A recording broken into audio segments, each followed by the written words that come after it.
यहाँ की खास करके बच्चियों का भविष्य अंधकारमय हो जाएगा, क्योंकि जो गरीब परिवार से बच्चे हैं उन लोग का क्या है कि फ़ी का मार उन पे बढ़ जाएगा।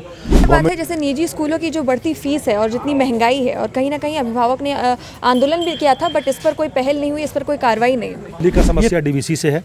डीवीसी सेंट्रल गवर्नमेंट के अंदर में आता है। धरना प्रदर्शन वो एक पॉलिटिकल स्टंट है।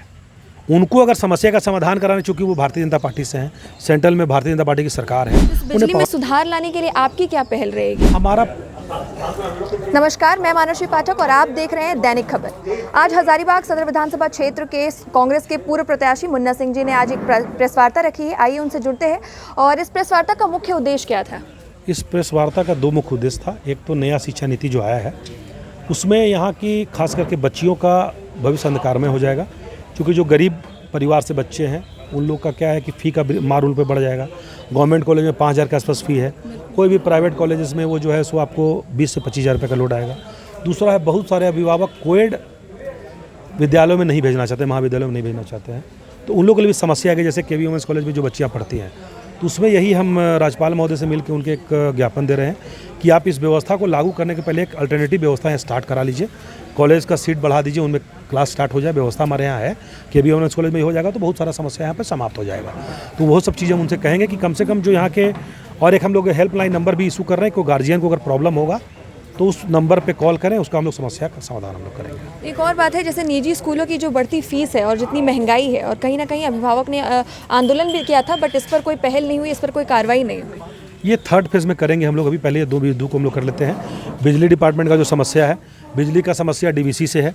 डीवीसी सेंट्रल गवर्नमेंट के अंदर में आता है, और हम लोग आज इसमें एक अपना प्रदेश के जो हमारे आला कमान है, जिला प्रदेश अध्यक्ष और हमारे प्रभारी, उनसे बात करके डीवीसी को एक हफ्ते का समय देते हैं। अगर वो अपने व्यवस्था में सुधार नहीं लाएंगे तो निश्चित रूप से हम लोग आर्थिक नाकेबंदी करेंगे, और यहाँ से एक छटाक भी कोयला बाहर नहीं जाने देंगे जब तक सेंट्रल गवर्नमेंट इसमें इंप्लीमेंट करके व्यवस्था का समस्या का समाधान नहीं करता है। बिजली की बात करें तो हजारीबाग से लेकर पूरे झारखंड की बिजली की स्थिति खराब है, और इसमें अभी हजारीबाग में बीजेपी के जो कार्यकर्ता हैं उन लोगों ने धरना प्रदर्शन भी किया था। इस पर क्या कहेंगे? क्या उससे कोई प्रभाव पड़ा? धरना प्रदर्शन वो एक पॉलिटिकल स्टंट है।